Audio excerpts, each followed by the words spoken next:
How's everybody doing?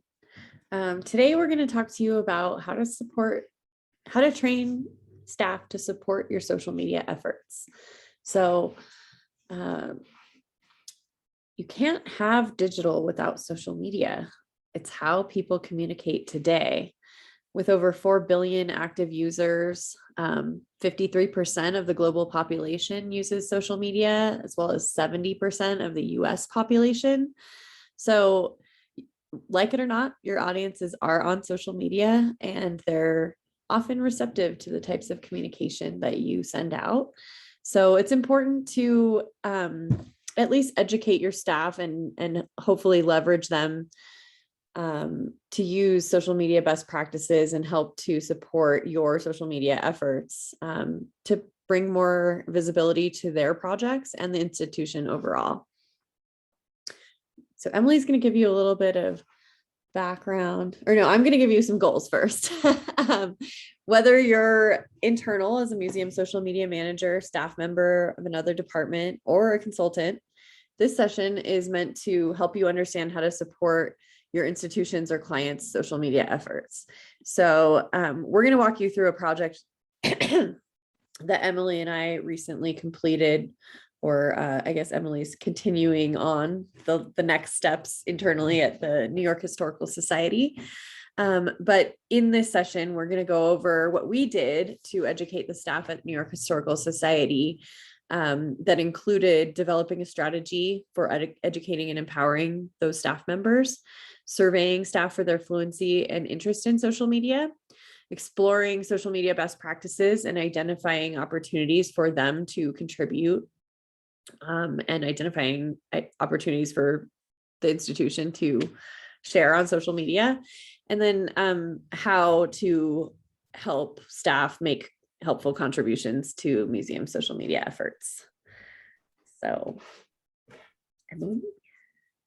Hi, everyone. I'm Emily Haight. I'm the social media manager at New York Historical Society. And I started at the museum back in 2019. And I think later that year, we applied for an IMLS grant for part of the kind of Museums Empowered grant, all about expanding staff capacity and knowledge. So our thought process was, we have a pretty big organization. There's like over 300 people in our organization. And since I'm managing social media, I can tell pretty quickly who is following us or commenting or engaging with our channels. And I wanted to encourage more staff to get involved and also to know that we have social media and that we are on those platforms. New York Historical Society is the oldest museum in New York. And I wanted to make sure that we were at least making efforts to be part of the 21st century.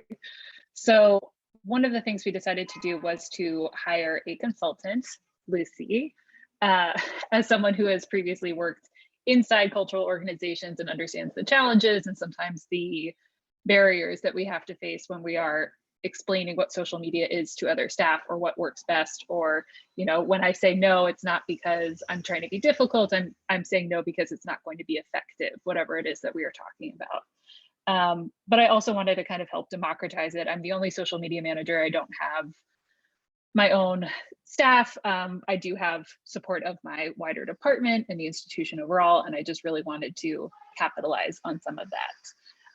Part of the project also involved having guest lecturers, other social media managers or people who've previously managed social media at museums and cultural organizations, in part because I think even though I'm New York Historical's resident social media expert, I know that people really enjoy hearing from people outside of the organization, and it's just, it's one thing for me to say it, and it's another thing for someone else to say it and confirm the things I've already been saying. So we invited guest lecturers for different workshops that we held for staff on different topics.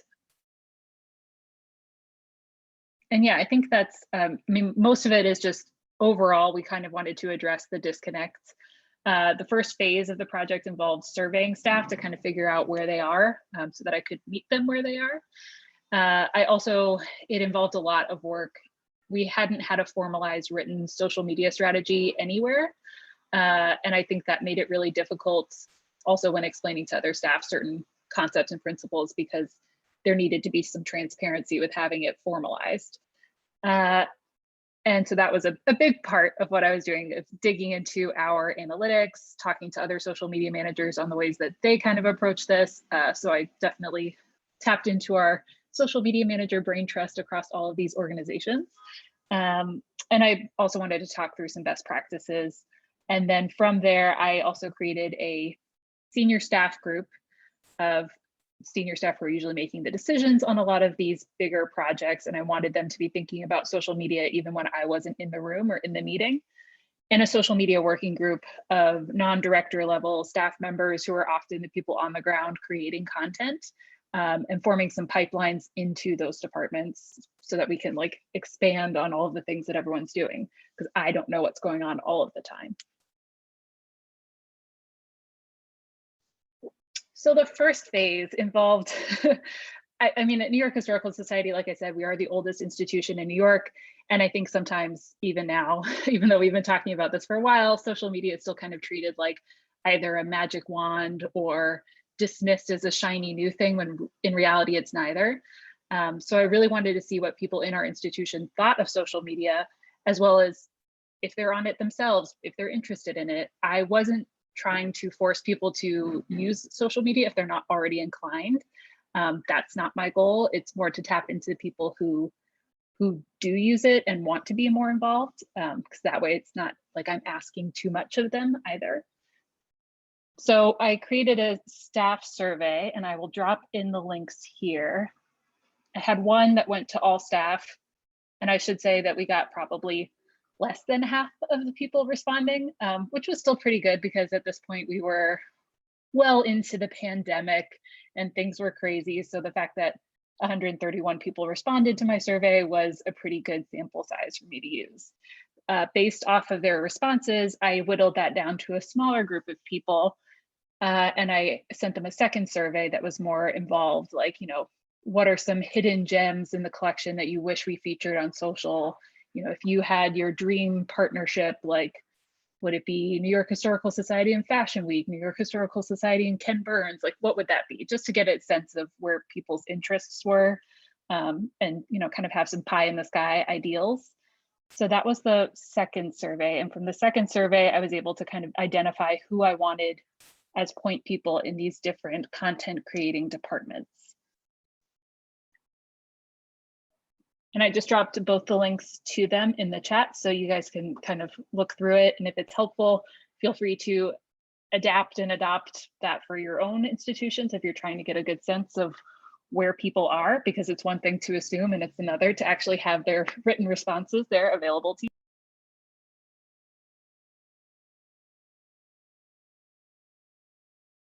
And so just really quickly, I was actually pretty surprised at how many people responded saying that they do use a lot of these social media platforms. Some people wrote in their own options, like that they forward our emails and that's social media, which I was like, oh, okay, not really. But I was impressed to see that a lot of them are on Facebook and Instagram, some on Twitter, many on YouTube and Pinterest. And this was all information I didn't have before.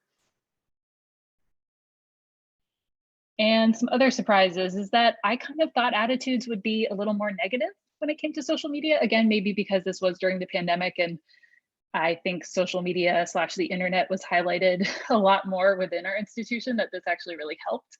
People said that they, you know, half of the people said that they actually share what New York Historical Society posts on their own channels.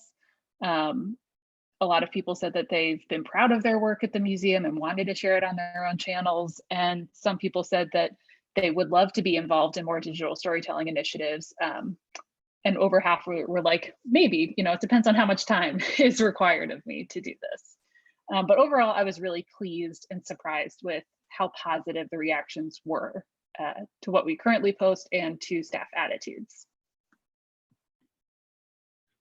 Yeah, so after Emily surveyed the staff and selected members of the senior staff and working group groups, we formulated 5 workshops, each given to both of the groups in separate Zoom meetings. So The first was Intro to New York History, and we're going to go through more detail on each one in subsequent slides, but I'm just going to list them out right here. So the Introduction to New York Historical Society's social media efforts.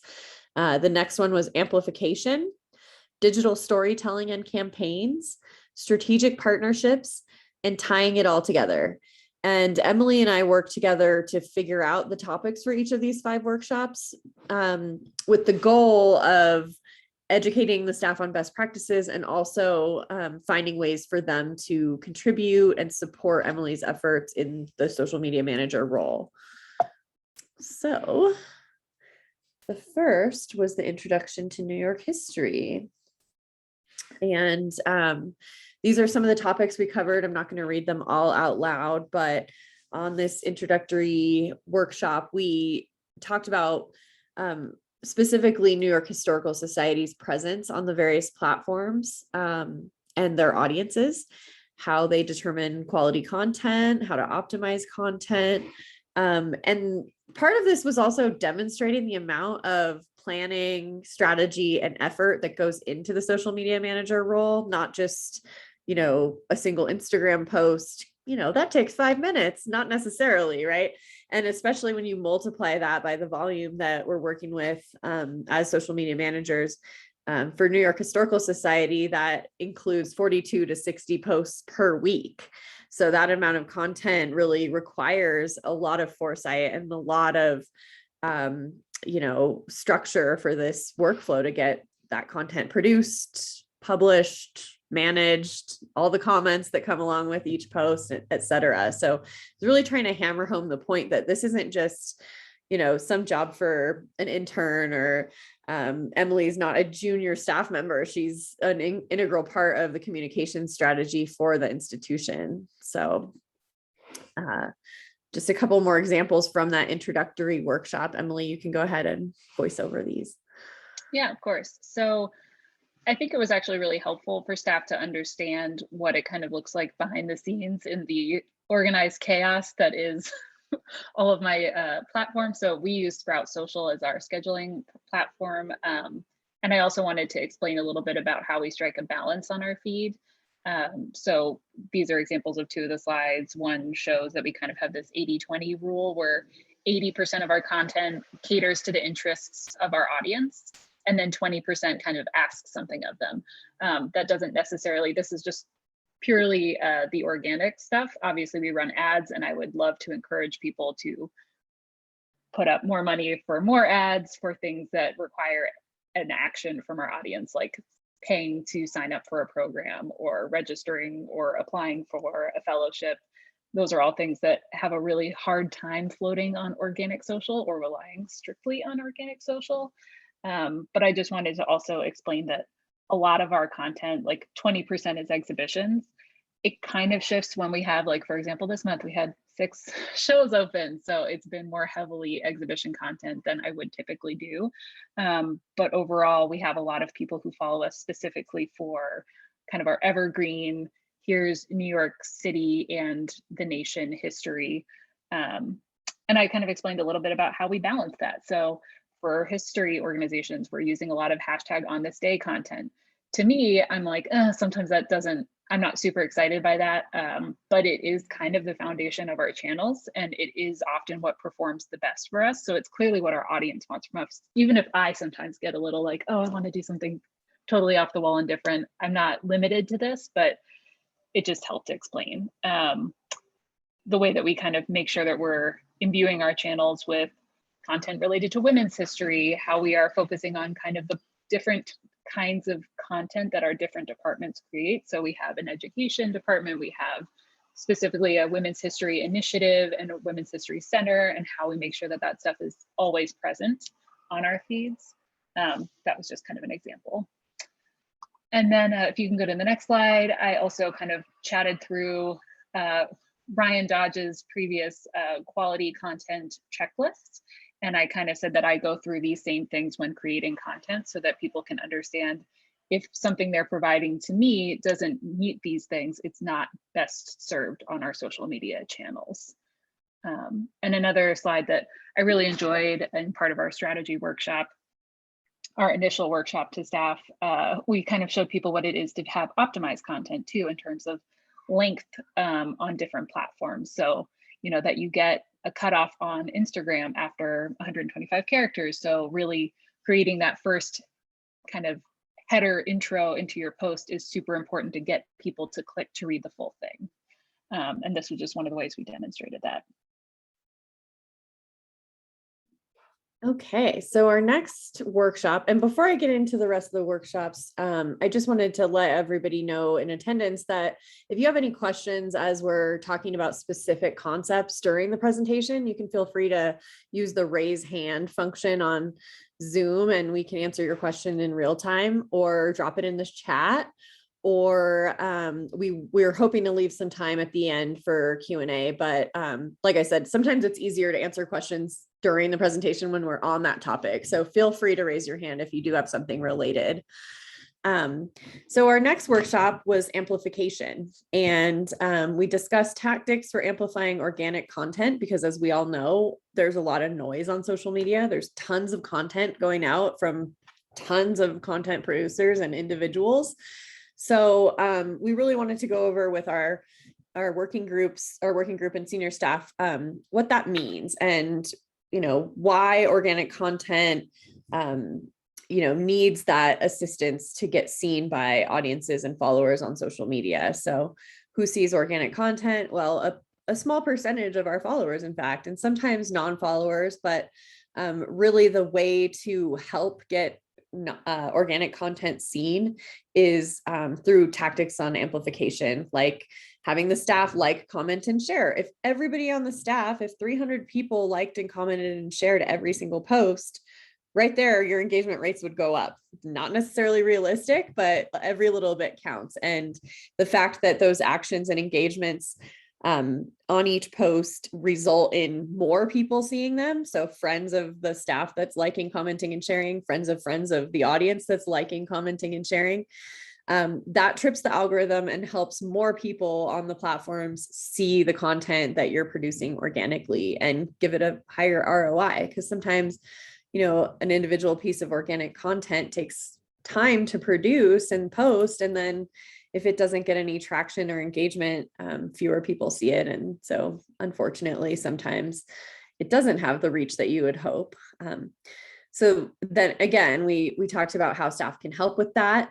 And then we also discussed user-generated content, what it is and why it matters, the value of user influencers, calls to action, in-house signage, exhibition immersive design, which is also another big opportunity for in-person sites, so that museums and institutions that have the opportunity to design the exhibition in a way that encourages user or visitor photography or visitor social media sharing definitely makes a difference in the visibility of the exhibition.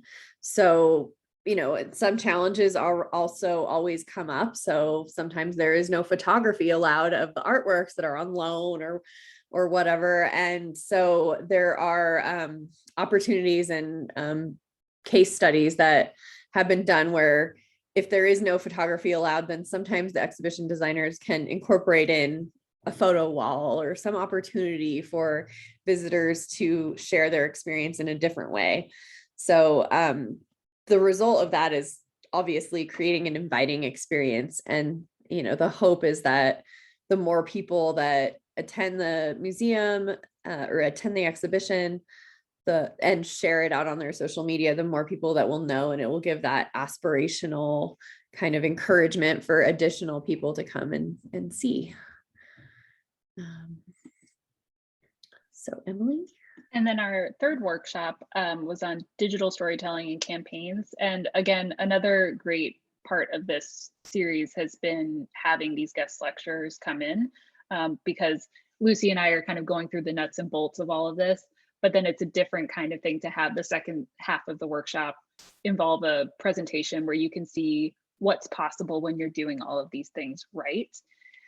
So another great example was our third workshop on digital storytelling. We asked Jessica Johnson, who previously worked at the Smithsonian's Museum of African American History and Culture, to present on storytelling through the archives and specific exhibition and general campaigns.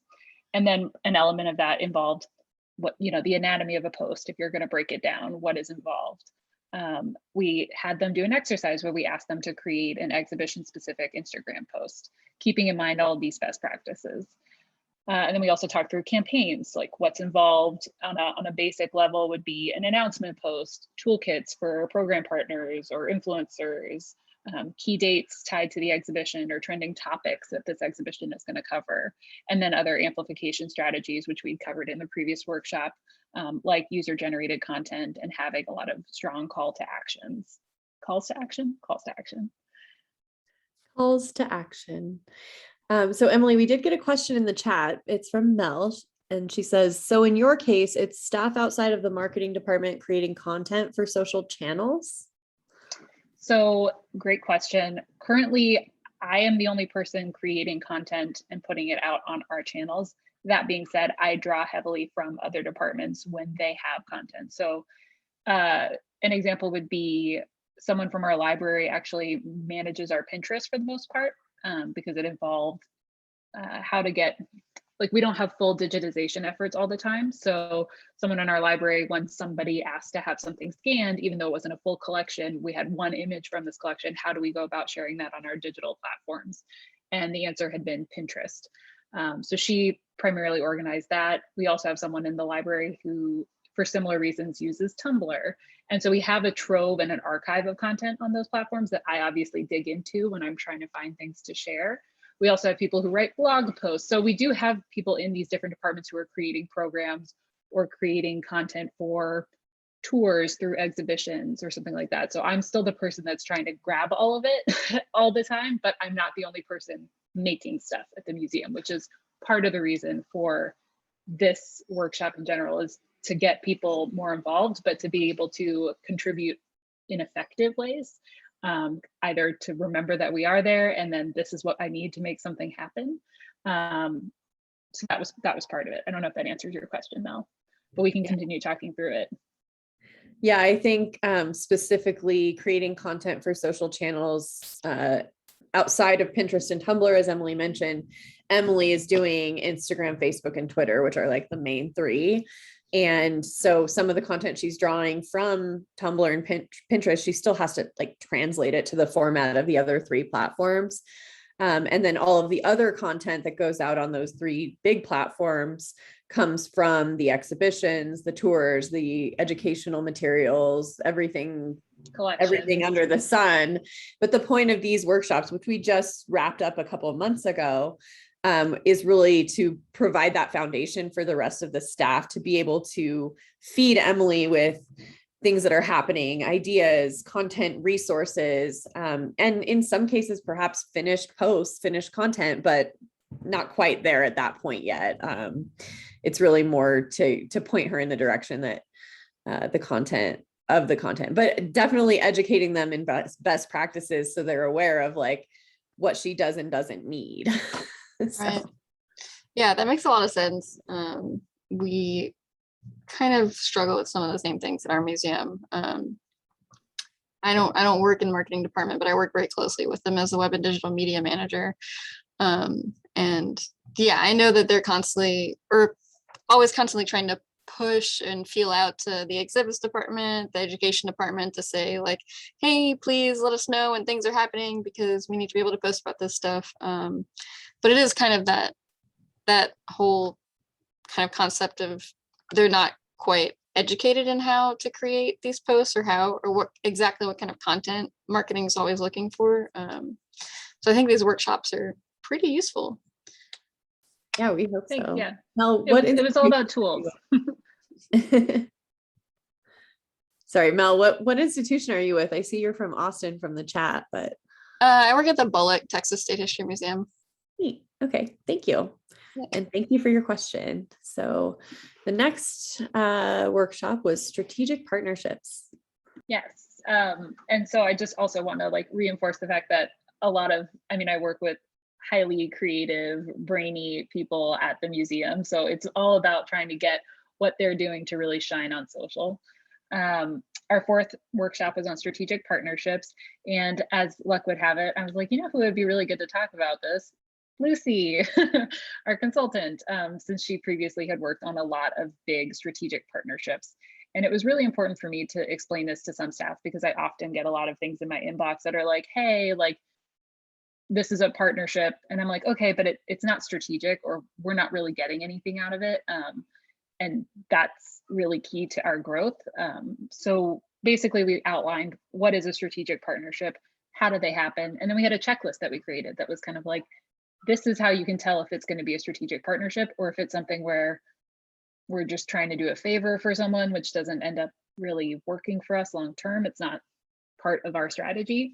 And then we also had we shared the survey responses that we had shared from staff, our second survey, where people had actual ideas of like what prime strategic partnerships are out there that like we could really fill.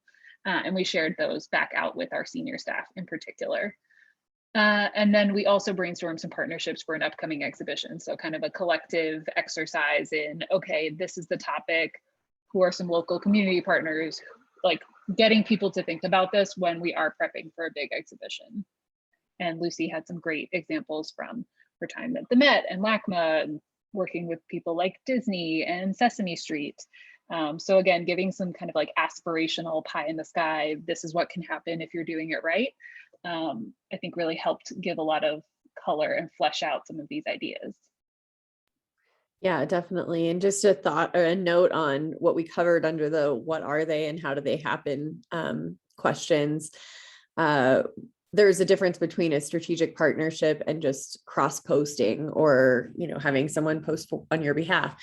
It was really a designed approach to having two separate organizations, the museum and an outside organization, if it's another museum or Disney or Sesame Street or Mashable, collaborating together to create what goes out on the social media platforms and working together to figure out how they can piggyback off of each other. So in our definition, a strategic partnership isn't just, here's a post, can you put it up on your social account? It's really working together with the collaborator to orchestrate some kind of thing that feels somewhat organic and somewhat like in some cases like back and forth or a Q&A, or one half of the partnership creates the content and puts that on a social, and then the other half, the institution may, you know, answer the questions or vice versa. So that's how we kind of defined it in this context.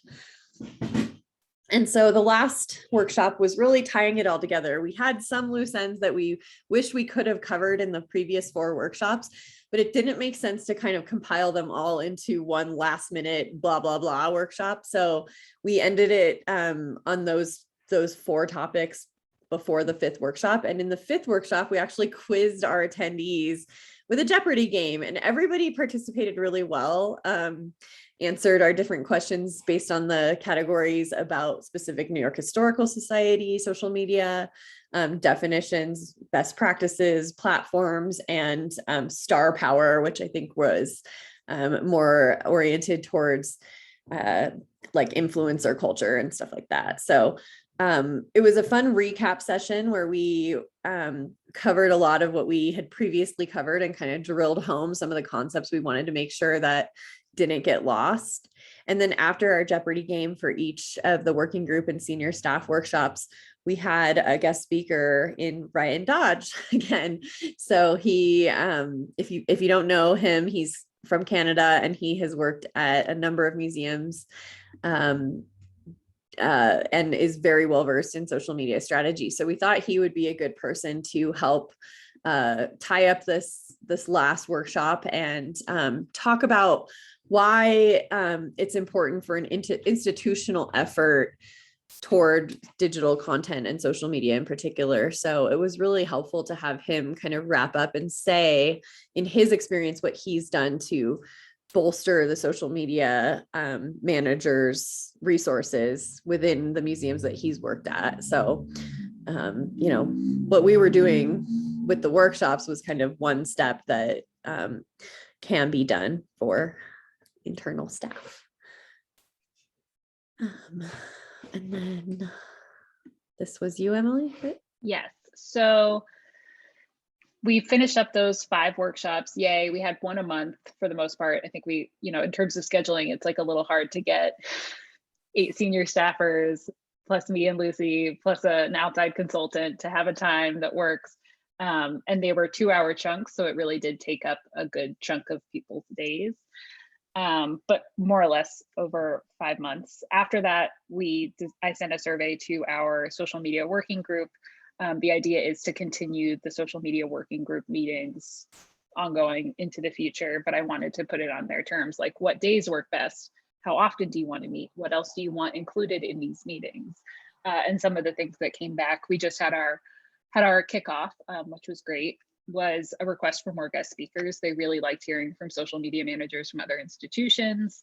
And, I think it helps us not be so navel gazy sometimes, like we can really get stuck in our own worlds. So I loved that feedback. They also asked to see like what our highest performing posts were. Like they're curious. They like knowing, what performed really well and what didn't, and maybe why that happened in terms of informing their own work. And then they also wanted updates on like larger institutional initiatives and how this fits in. The idea is to have all of our recordings and all of these resources available for staff when we're onboarding them. So kind of like we have an online HR system that when you are starting a New York Historical Society, you do like the harassment trainings and all of these other things. Part of that, especially if you're in a content creating department, will be to watch these lectures. So you're familiar with it when you start.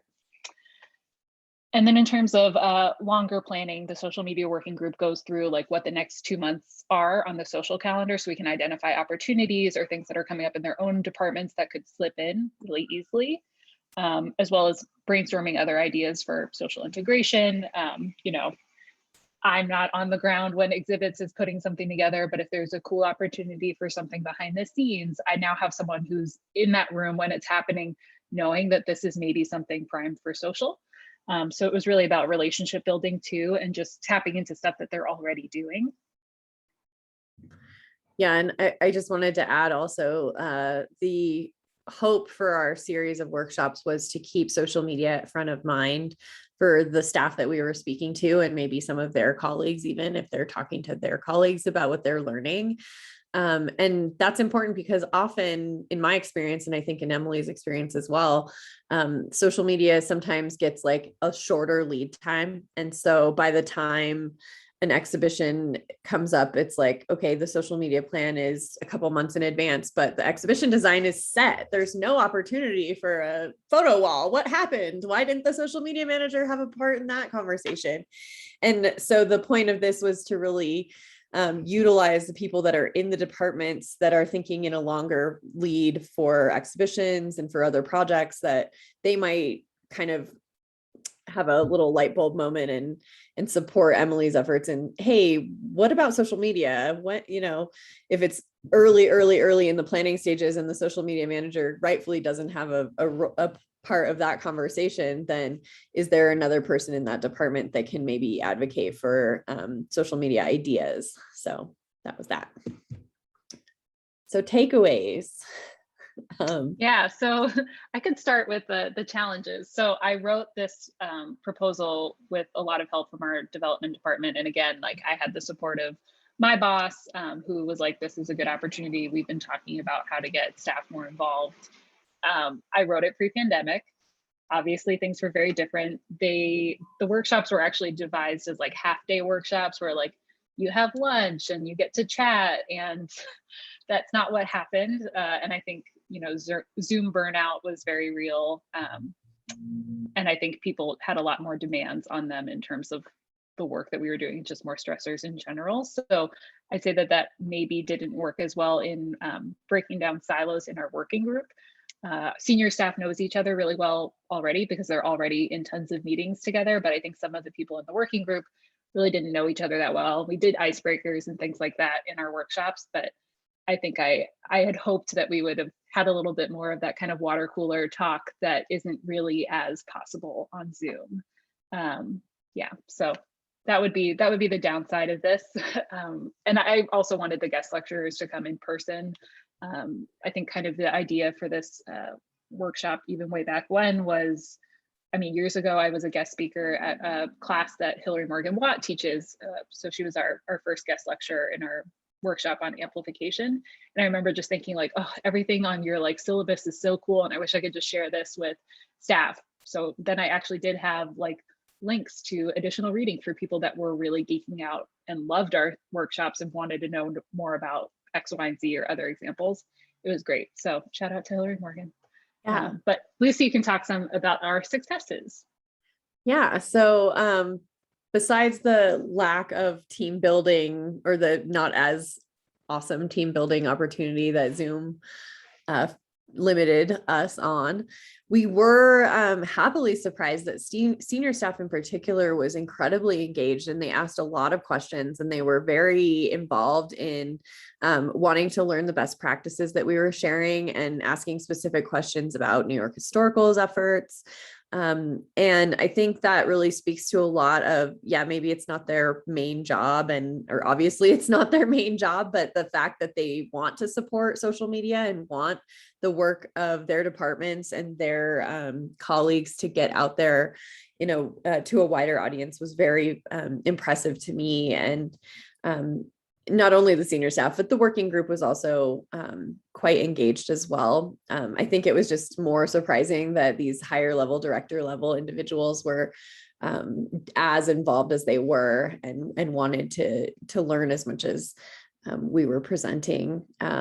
Value was acknowledged. So Emily was asked to give a board presentation about the New York Historical Society social strategy. So that was a win. And then one of my favorite successes also was the fact that the guest speakers really supported and bolstered the concepts and best practices we were sharing, just by sharing their own work and what worked for their institutions and what worked in their jobs, and how some of the concepts that we were talking about, amplification, user-generated content, strategic partnerships, why, like real examples of how those worked in real life. So that was really awesome to have support from the guest speakers to share about that. Yeah, and I echo everything that Lucy already said. It was a really fun experiment, and it's still going on. But I'm optimistic about it, even during the pandemic. But we have a couple minutes left, so if there's any big questions, feel free to throw it in the chat or use that raise your hand function. I'd love to address a couple of them. I mean, I think some of this is kind of like, I'm sure a lot of you have already done work in building inroads in your departments and pipelines into other departments. And sometimes it's helpful to just have the opportunity to speak to, I gave an all staff presentation to remind everyone who I was and what I do. And I think it really helped. So some of the things seem like no-brainers, but I think people respect the effort that goes into explaining it and really breaking it down. Yeah. Any questions? And if not questions, maybe some of you have experience in educating staff at your organization. I don't know. Any questions or comments?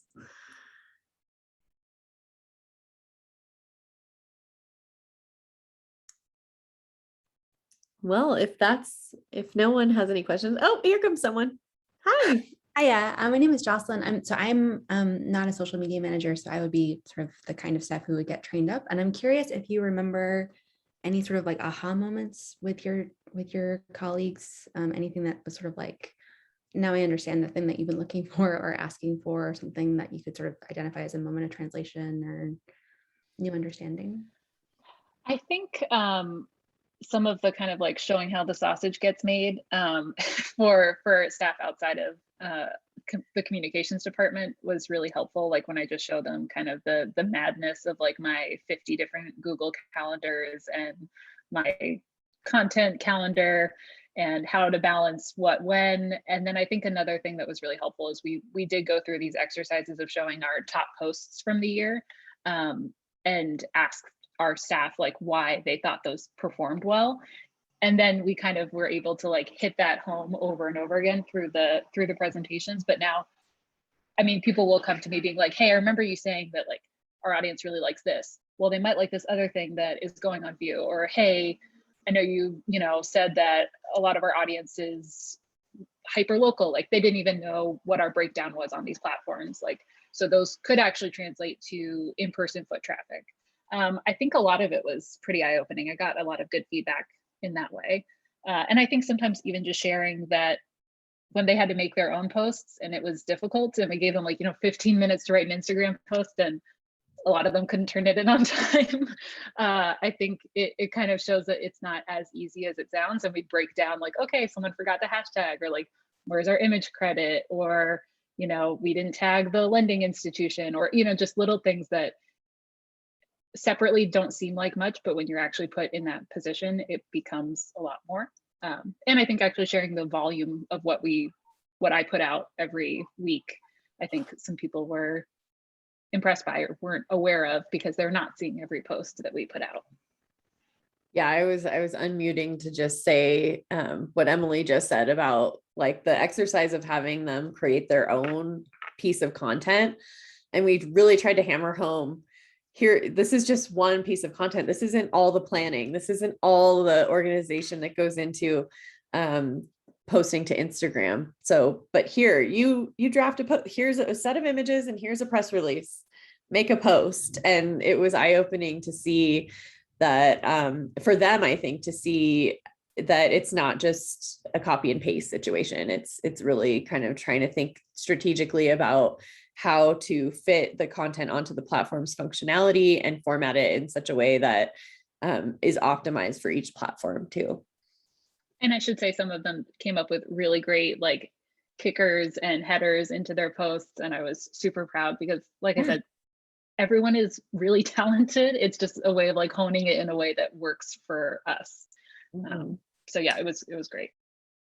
Yeah, and I think we don't want to play our mini violin too much, but as social media managers, we often get discounted, and people don't count us as subject matter experts because we're not in curatorial, but we're experts in the social media field, and we know the best practices for what we're trying to do. And so I think just sharing that knowledge and showcasing the fact that Emily is intentional about what she's doing helped to give her a little bit more respect in her role, because people don't necessarily consider how difficult it is to field a million different requests and a lot of different content sources, and then try to actually massage that into what goes out to the audiences on the social. So we are at time, but I have a couple more minutes. Do you, Emily? Yeah, I have a couple more minutes in case there's anything else. We won't take up the Zoom link for too long, but yeah, I would say that in general, I think I feel, at least anecdotally, that I've received fewer just put this up kind of comments, which warms my heart. I think sometimes we still kind of think of social media as the receptacle for things that like we don't want to put on the blog or we don't want to deal with in other departments. So sometimes it's a little bit of an uphill battle to just explain like there is a cost to us doing stuff that doesn't make sense on social. And yeah, it's just educating and empowering people to know this already. Yeah. Thanks, Sarah. So I think Sarah also had a question in the chat. I can read them to you, Emily. It says, what kind of follow-up evaluation and reworking do you plan on doing? Well, there's definitely part of our grant was a test case of basically like seeing how this would all work in person. And we decided to make that an exhibition. So we're supposed to measure how well this worked with this exhibition that came out. The exhibition that we initially planned and pitched in the grant, we had to cut because of COVID. So we had to switch gears to a different exhibition, which is just interesting because it's not quite the same. But I imagine, I mean, that's the thing about these workshops is a lot of this on social is going to need a rework in a couple of years, like knowing how fast this field goes. I think a lot of the best practices and things that we outlined here, even if like different platform features are no longer applicable, the meat of this is. So that's why that's going to remain in this HR onboarding system. But in terms of like our social strategy, I kind of think of it as a living document. Like hopefully it wouldn't change a lot, but it's really involved. It's pretty long. So I think there's obviously opportunity for me to tweak and update that as things change or as the institution changes. And with the social media working group, I'm going to be getting constant feedback. So I'll know what's not working or what is. And then I also have someone to point to in other departments where it's like, hey, you can ask Luis or Ali about this because they're part of this working group. So they know. I'm not the only one that can answer that question, which is really nice. Thanks, Emily. And then one other question from Marta was, what was the most difficult topic for the trainees and the easiest one? Which I'm thinking back and I'm trying to wrap my head around if there was anything that they were tripped up by. I mean, I think in the digital storytelling, we mentioned this before, but I think they actually, a few people really struggled to create a post. I think that was difficult as a concept.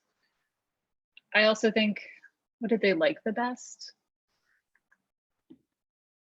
I think they liked strategic partnerships a lot. They liked to think of other organizations that they might, or Emily might connect with to support the exhibition that we were talking about. It was kind of a fun exercise to just go through all of the ideas that we might have, like even if they're super far reaches, like could we work with the Supreme Court social media manager kind of stuff. So right. And yeah, no, Lucy's right on that one. I think they were really excited about building new audiences. I think that's always kind of something that we always want, but we don't always know how to go about it in a strategic way. So being able to talk about that, I think was huge. It really got everyone's gears turning. Yeah. Well, awesome. Thank you for your questions and thanks for attending.